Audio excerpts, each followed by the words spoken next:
हरियाणा सहित देश के अलग अलग राज्यों में होने वाले विधानसभा चुनाव को लेकर चर्चाओं का दौर तेज है।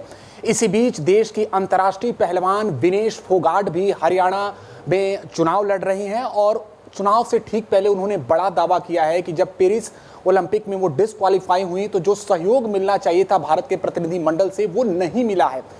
कुछ ऐसे विषयों पर बातचीत करने के लिए हमारे साथ जुड़े हैं कांग्रेस प्रदेश अध्यक्ष अजय राय जी। हम उनसे बात करेंगे। अजय जी, विनेश जी का बड़ा दावा है कि जो सहयोग मिलना चाहिए था, जो पैरवी होनी चाहिए थी, उसके बाद वो नहीं हुआ उनके साथ। देखिए, निश्चित तौर से विनेश फोगाट ने अपने देश का नाम पूरी दुनिया के अंदर रोशन किया है।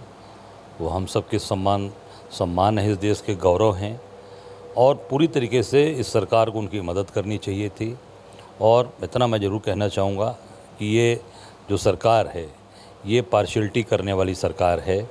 ये महिला पहलवानों को सड़क पे घसीट के पुलिस इनकी मारती है, जेल भेजती है और अपमानित करती है। जो ऐसे पहलवान साक्षी मलिक जो ओलंपिक में जिसने मेडल प्राप्त किया, देश का नाम, अकेली महिला जिसने गौरव दिया इस देश को, दूसरे विनेश फोगाट, जो निश्चित तौर से अगर कायदे से पैरवी होती, अच्छे से पैरवी ठीक से होती, तो मुझे लगता है कि निश्चित तौर से ये सम्मान देश को मिलता। और ये केवल विनेश फोगाट का ही अपमान नहीं किया इस सरकार ने, इस देश की 145 करोड़ जनता का अपमान है। क्योंकि ये सम्मान आज जब उसको वो मेडल मिलता तो वो आज राष्ट्रगान अपना बसता वहाँ पे पेरिस में, तो सबका सीना चौड़ा होता 145 करोड़ देशवासियों का।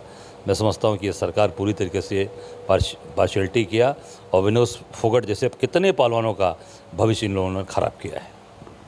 राहुल गांधी जी ने अमेरिका में जमकर बीजेपी और आरएसएस पर निशाना साधा है। उन्होंने कहा है कि पूरी अब जो वो बीजेपी और आरएसएस की जो प्रभाव था अब वो नहीं देखने को मिलता है, महिलाएं असुरक्षित हैं। नहीं, राहुल जी आज से नहीं, शुरू से ये बात कह रहे हैं। और राहुल जी ऐसा एक अकेला नेता जो कभी भी मोदी और आरएसएस से कभी भी पीछे नहीं हटा, कभी डरा नहीं, हमेशा दहाड़ के लड़े हैं और पूरे देश की जनता का समर्थन भी उनको मिलता जा रहा है। निश्चित तौर से राहुल जी अपनी बात पर अडिग रहने वाले नेता हैं और सही बात बोलते हैं। कभी इन लोगों की तरह दिखावटी बात, झूठी बात राहुल जी ने नहीं कहा, सही और सत्य के साथ खड़े हैं। और इनकी जो देश को भ्रमित करने वाली जो सोच रही है उसको राहुल जी हमेशा एक्सपोज कर रहे हैं।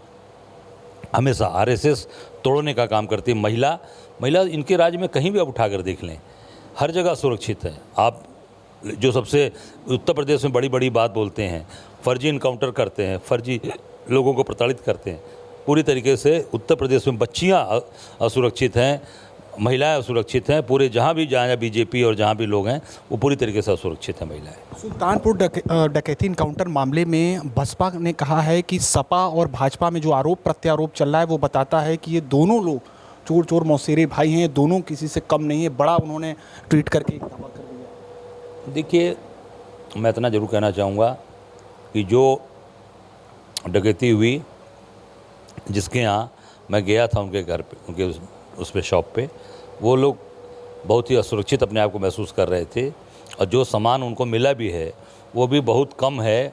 और उनका कहना है कि ये इसमें कहीं ना कहीं घालमेल किया गया है और केवल एक खानापूर्ति की गई है। और जो उसमें इनकाउंटर भी किए गए हैं वो भी पूरी तरीके से संदिग्ध लग रहे हैं, उस पर भी लोगों का विश्वास नहीं हो रहा है। अजय जी, आप भी मुलाकात करने जाएंगे परिवार से? मैं अभी जा रहा हूँ मिलने के लिए, आज मंगेश यादव के घर पर। अभी यहाँ से निकल कर मैं, ये गणेश जी की मूर्ति बैठी हुई है, यहाँ से निकल कर मैं मंगेश यादव जी के घर जा रहा हूँ और उनके परिवार लोगों से मिलूँगा।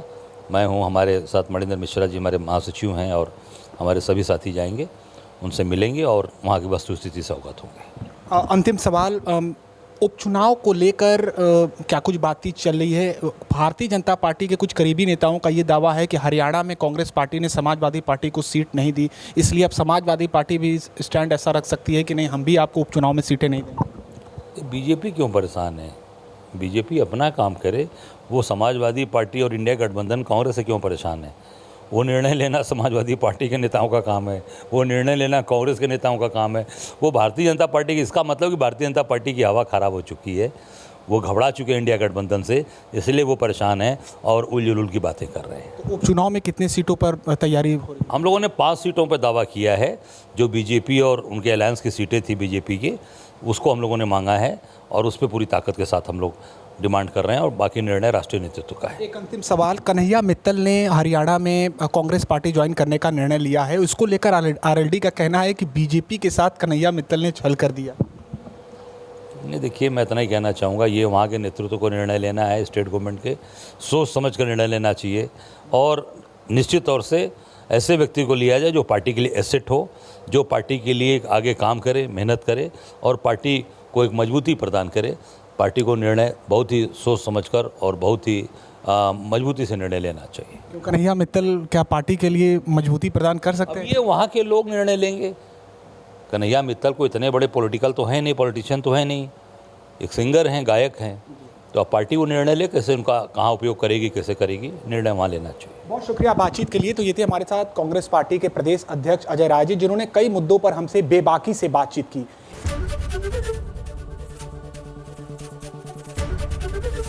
एबीपी गंगा, खबर आपकी, जुबान आपकी।